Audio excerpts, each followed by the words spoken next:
Hola amigos, hola amigas, hoy hemos venido a Casares de Arbas, en nuestra querida provincia de León, con Baraca y Diego.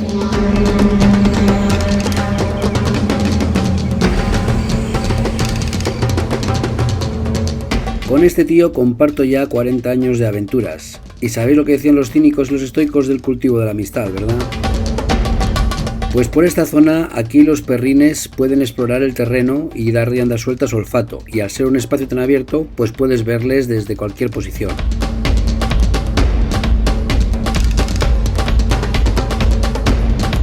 Aquí podemos ver a Mugi haciendo uso de su excelente nariz y olfato y siguiendo rastros, lo cual es una maravilla simplemente observarle. Según Carlos García Gual, en su libro de La secta del perro, estos son buenos tiempos para el cinismo, inmejorables para el sarcasmo con forma crítica. ¿Cómo te mola la nieve, eh? Esto, Diego, en Suiza valdría pasta. El consumismo frenético y la propaganda ensordecedora de tantos productos nos invita a comprarnos gafas y orejeras para ver y oír menos a fin de no embotarnos del todo. Tal vez lo más prudente sería escapar de la civilización que nos abruma a la naturaleza, o lo que nos hayan dejado de ella, de tanta perversión civilizadora y tanto progreso desconcertado. El cinismo fue una reacción valiente de aquellos que no se dejaron vencer por las circunstancias y que entendieron que en tanto la libertad como la felicidad son, en último término, una responsabilidad personal. Pues ahora mismo no podemos pedir más.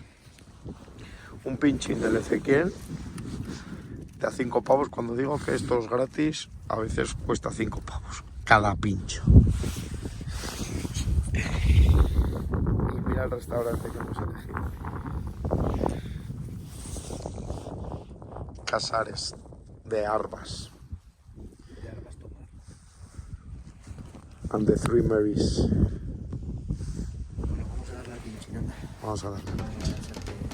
El fracaso de las democracias modernas es muy semejante al de las polis griegas. Al igual que ocurrió durante la época del helenismo, la felicidad ha quedado reducida a una responsabilidad individual. Cada cual debe decidir el modelo de existencia y los valores por los que regirse. De un pincho que se llama, y el pincho no es el bocadillo es más grande que el pincho. De pan bueno, pan bueno. De pan oficial. Y aquí estamos con los chupirines en este paraje.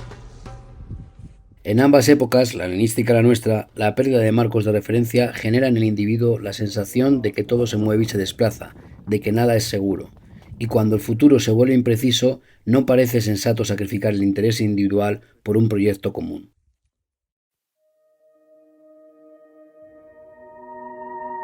El cinismo puede hoy curarnos, como ya lo hizo antes, de la insensatez y del debilitamiento moral, ayudarnos a recuperar la libertad y la fuerza de voluntad, arrebatada y perdida, y permitirnos vivir serenos en mitad de un mundo que naufraga.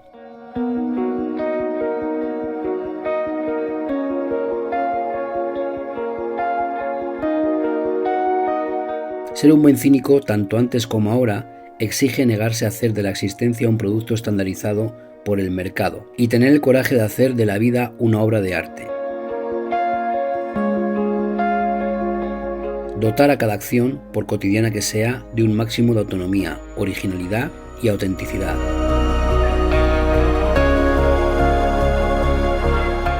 En un mundo de súbditos, un cínico se levanta libre, autárquico y plenamente feliz. Y cuando yo veo a Mugi, le veo como un buen cínico. Según los cínicos, lo único que necesitamos para ser feliz es la virtud. 4 virtudes de la filosofía grecorromana, como la sabiduría, el valor, la templanza y la justicia. Y curiosamente, las 4 las observo en Mugi. Es sabio, es valiente, es templado y es justo. Además, la virtud es un hábito. Nos asegura acertar en nuestras elecciones y a orar bien. La virtud es una capacidad que se puede adquirir mediante el aprendizaje y el ejercicio. Este es el poderoso mensaje de Antístenes. El hombre virtuoso se limita a satisfacer de manera sencilla las escasas necesidades que le impone la naturaleza y aborrece las necesidades artificiales que engendra la sociedad. Así pues, podemos ver a cualquiera de nuestros perros siendo virtuoso y siendo felices de una manera sencilla, con unas escasas necesidades que tienen como son las vitales, y poco más. Por eso tenemos tanto que aprender de ellos.